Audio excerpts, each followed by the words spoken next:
Welcome student, SVM online class में आपका स्वागत है। बात करेंगे इस वीडियो में ज्योग्राफी की। और ज्योग्राफी के अंतर्गत हमारा लेसन तीसरा चल रहा था। तीसरे लेसन की शुरुआत की थी हमने, ठीक है। आज उसके आगे पढ़ेंगे हम। आज हम बात करेंगे भूकंपीय तरंगों की। तो जो भूकंपीय तरंगे हैं उसकी बात करेंगे। अर्थक्वेक वेव्स,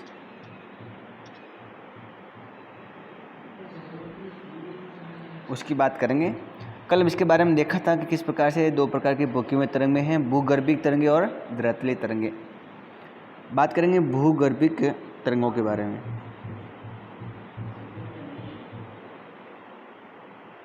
भूगर्भीय तरंगे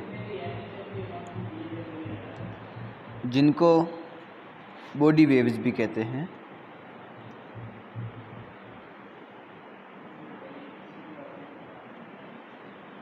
ठीक है। इनकी बात करेंगे, आराम से समझेंगे, सुनेंगे और देखेंगे।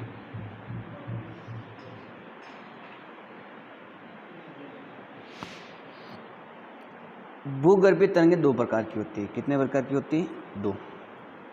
पी तरंगे और एस तरंगे। पी तरंगे की बात हम कर रहे थे कि पी तरंगे को प्राथमिक तरंगे कहते हैं। कौन सी तरंगे?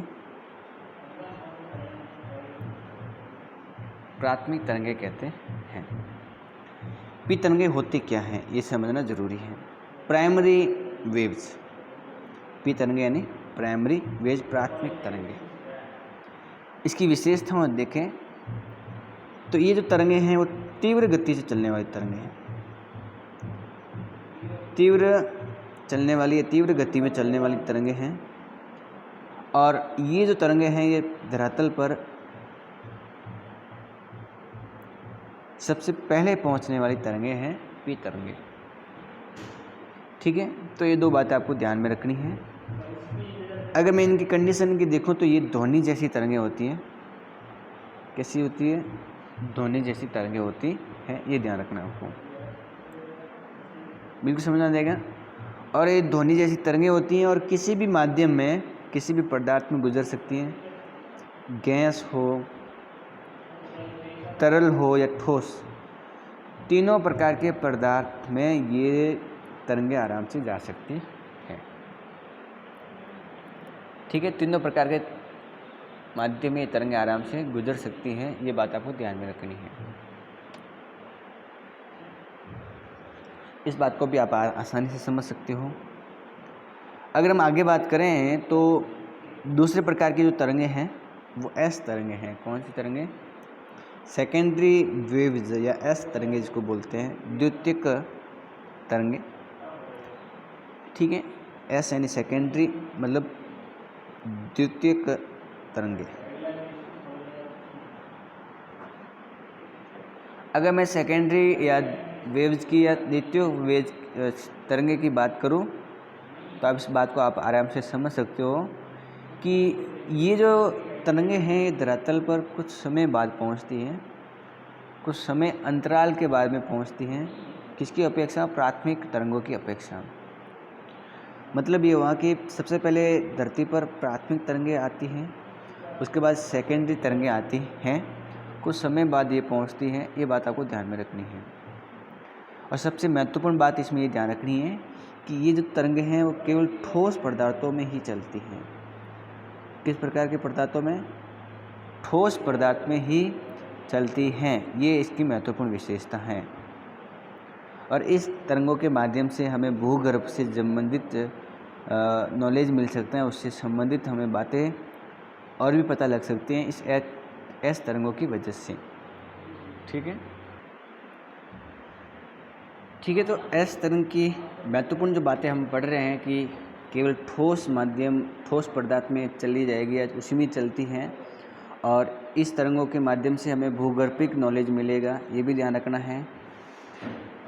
इसके अलावा जो परावर्तन से तरंगे हैं, किससे? परावर्तन से। रिफ्लेक्शन जिसको कहते हैं।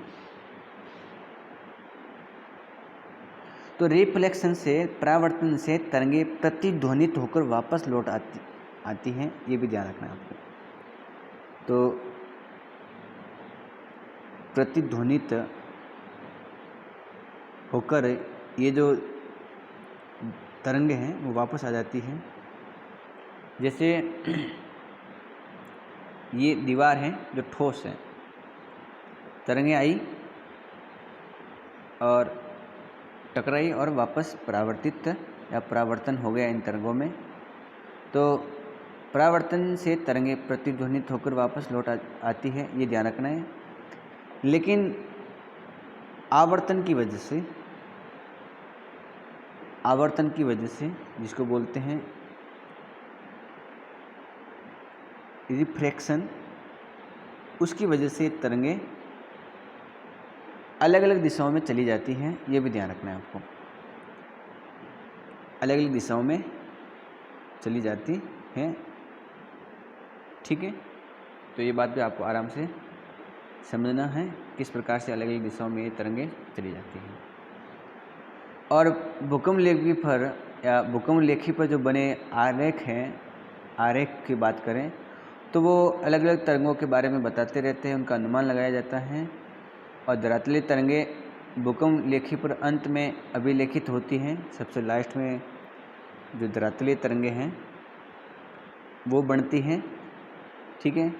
और जो सबसे ज़्यादा क्या होती है, विनाशकारी होती है। कौन सी तरंगे? धरातलीय तरंगे। ये बात आपको समझनी है कि सबसे ज़्यादा विनाशकारी होती हैं।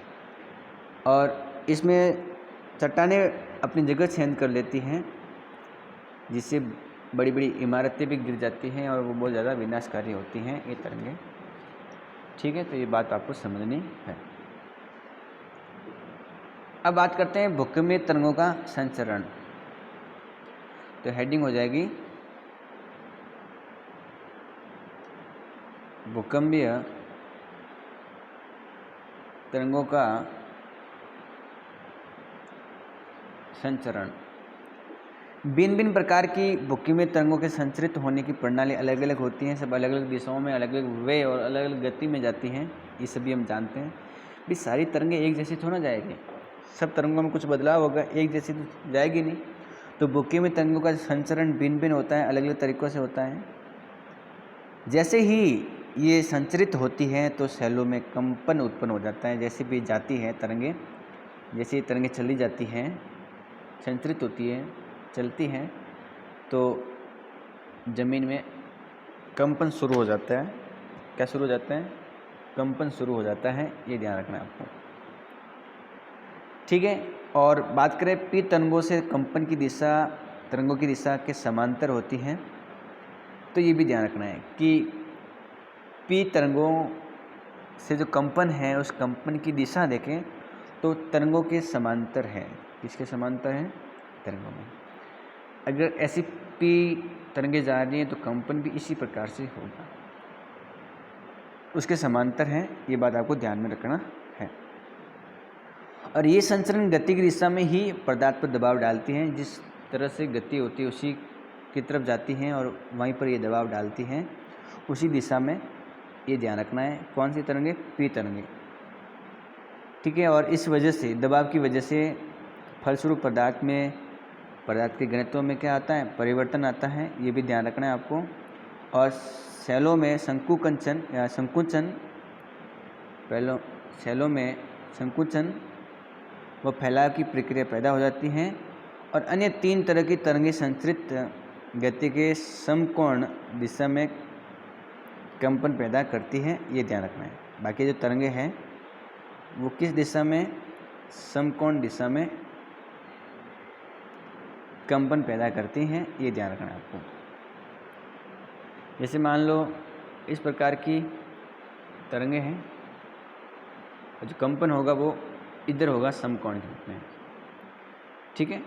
मतलब बाकी तो इस प्रकार से हैं, प्राइमरी में तो इसी प्रकार से हैं, और सेकेंडरी में इस समकोण पर तरंगें जाएगी, उसका दबाव वहाँ होगा और वहाँ पर कंपन उत्पन्न होगा, ये ध्यान रखना है।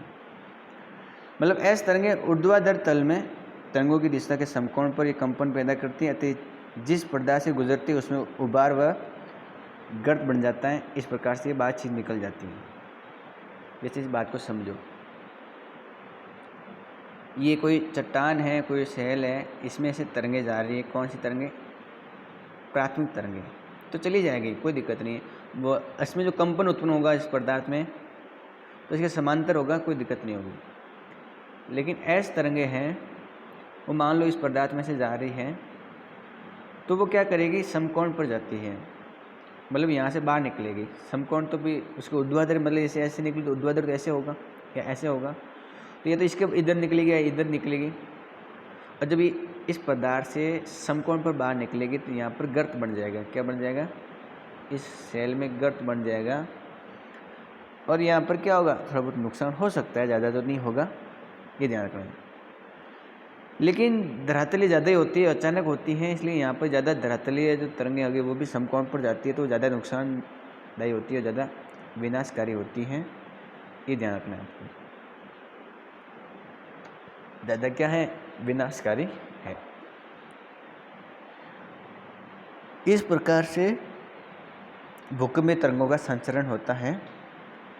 ठीक है, अब पढ़ेंगे हम छाया क्षेत्र का उद्भव।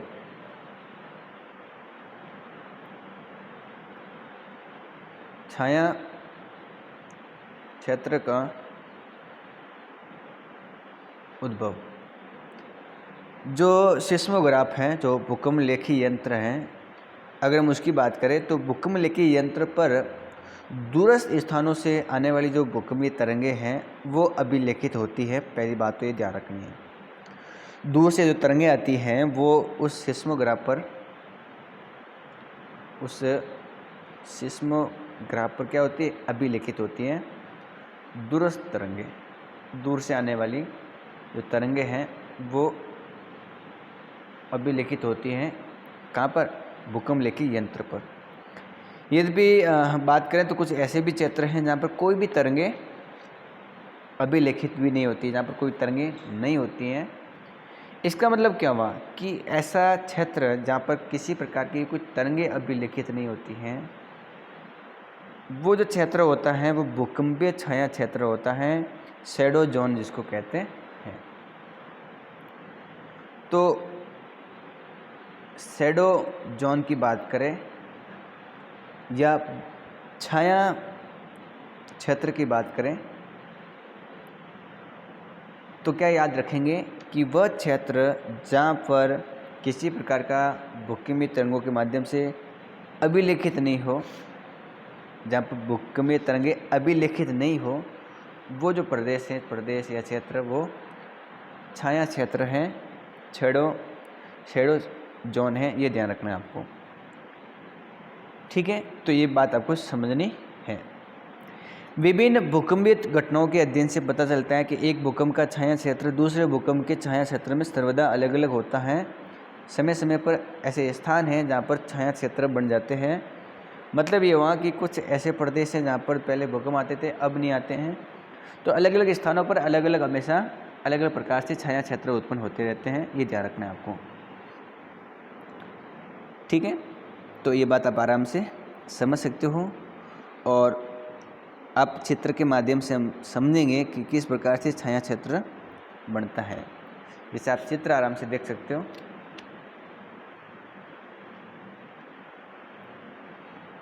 आपको जो पहला ये चित्र दिखाई दे रहा है जिसमें भूकंपीय छाया क्षेत्र आपको दिखाई दे रहा होगा, पहले इसको आराम से देखिए, तरंगों को जरूर देखिए। तो जो ये पहला चित्र है इसमें देखो, पहले में तो पी तरंगों का छाया क्षेत्र बताया है, नीचे वाले में अभी देखेंगे एस तरंगों का छाया क्षेत्र। इसमें 105 डिग्री है, कहाँ तक? 105, मतलब भूकंप लेखी जो अभी केंद्र है, भूकंप अधिकेंद्र है, यहाँ से लगाकर 105 के बीच में क्या है? भूकंप लेखी है। ठीक है, जहाँ पर अभिलेखित है, जहाँ पर कुछ तरंगे हैं उनका रास्ता है, जहाँ पर तरंगे अभिलेखित हुई हैं। ठीक है, और लेकिन अधिकेंद्र से ऊपर और देखें तो 145 जो डिग्री है उसके परे केवल पी तरंगों तक ही दर्ज होती हैं। इस बात को आप ऐसे समझेंगे। खैर, इस दोनों तरंगों को समझने के लिए दोनों प्रकार के चित्र आप देखेंगे आराम से।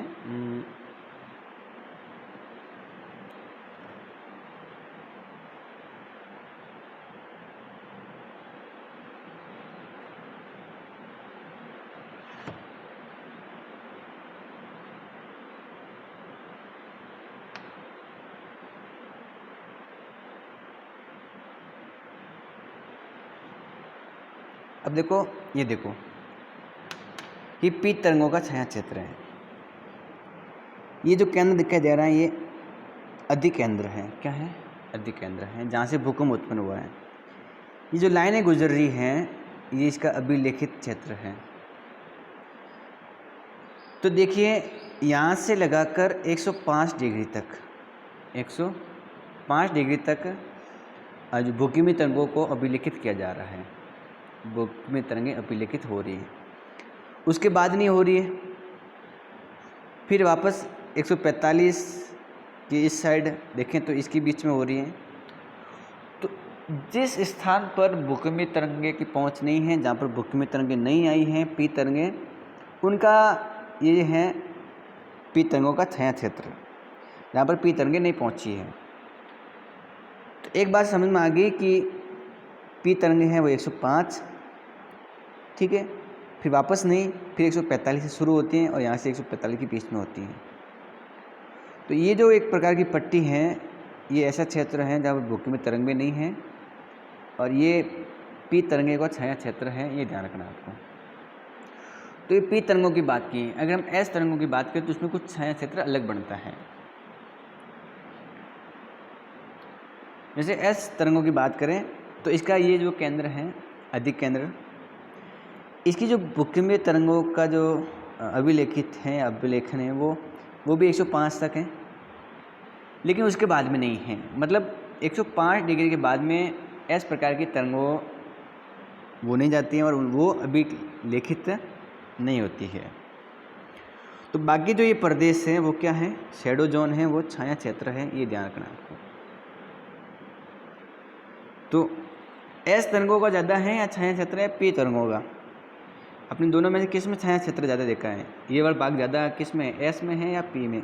सिंपल सी बात है, वो एस में है। किस में है? वो एस तरंगों में है छाया क्षेत्र, ठीक है। तो ज़्यादा विस्तार किसका हो गया? पी तरंगों का, कि पी तरंगें ज़्यादा जाती हैं, ज़्यादा भूभाग को कवर करती हैं, जबकि एस तरंगें कम भूभाग को कवर करती हैं। तो पी तरंगों और एस तरंगों की बात समझ में आ गई। पी तरंगें 105 और 145 के बीच में जो हैं वो क्या है? केवल छाया क्षेत्र हैं, जबकि एस तरंगों का छाया क्षेत्र ज़्यादा है, जो लगभग पृथ्वी का 40% भाग है, ठीक है। ये ध्यान रखना है आपको। तो इस बात को आप अच्छी तरह से समझ सकते हो किस प्रकार से अर्थक्वेक का शैडो जोन होता है, ठीक है। तो हमने छाया क्षेत्र का बात कर ली। अब पढ़ते हैं भूकंप के प्रकार। भूकंप के प्रकार की बात करते हैं।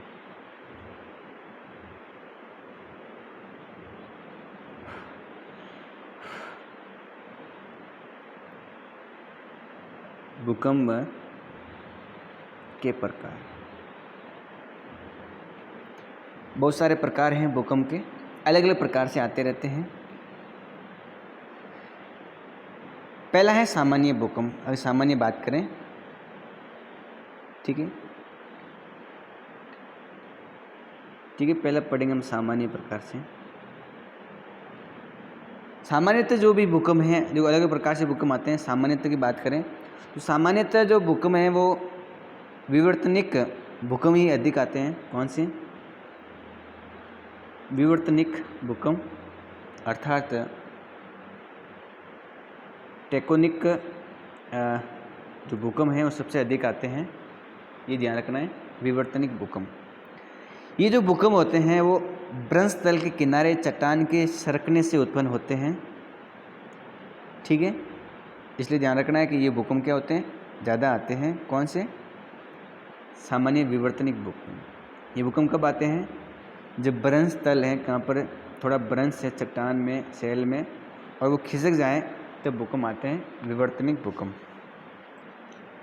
ठीक है, इसके अलावा जो अब भ्रंश हैं वो सरकने के जो पीछे जो रीजन है वो वोल्केनिक या ज्वालामुखी को भी माना जाता है। किसको? ज्वालामुखी है, उसकी वजह से भी भूकंप आते हैं। किसकी वजह से? ज्वालामुखी की वजह से। तो वोल्केनिक की वजह से भी अर्थक्वेक आते हैं, भूकंप आते हैं, ये बात आपको ध्यान में रखना है। तो जब चट्टानों या सेलों के बीच से अपभ्रंश है और अपभ्रंश की वजह से सेलें खिसकती हैं तो उससे भूकंप उत्पन्न होते हैं। ज्वालामुखी की वजह से भी भूकंप उत्पन्न होते हैं। और दरअसल अगर भूकंपों की बात करें तो जो ज्वालामुखी हैं, जो एक्टिव वोल्केनिक हैं या सक्रिय जो ज्वालामुखी हैं, सक्रिय जो ज्वालामुखी हैं वहाँ पर ज़्यादा भूकंप आते हैं और भूकंप बढ़ते रहते हैं, ये ध्यान रखना है आपको। तो पहला विवर्तनिक हो गया एक तो प्रकार, एक ज्वालामुखी की तरीके से बता दिया।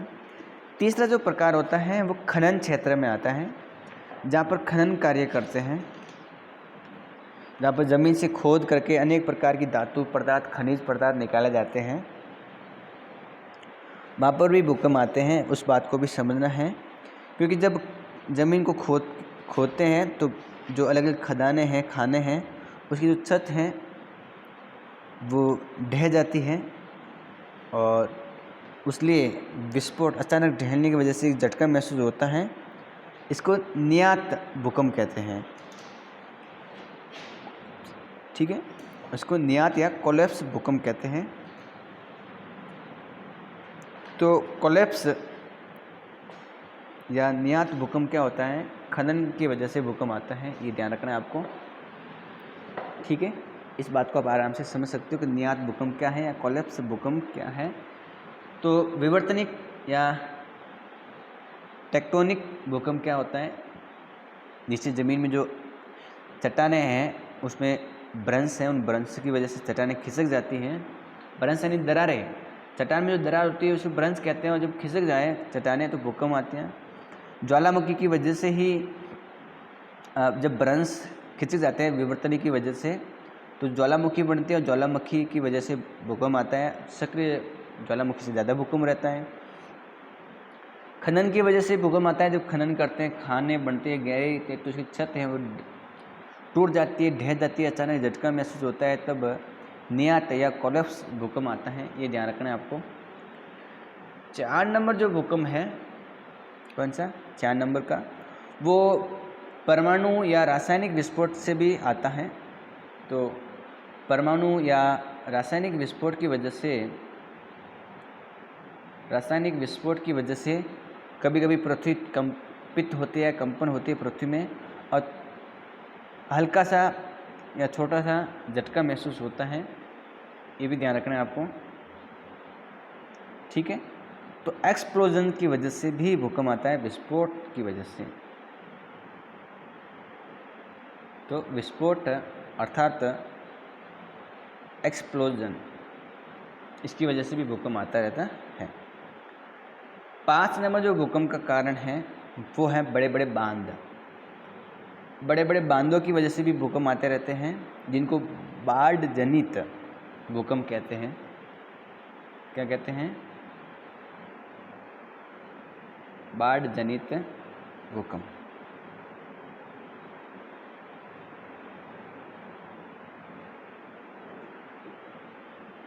ठीक है, तो बाढ़ जनित भूकंप क्या होते हैं ये पता लग गया होगा आपको, जिसको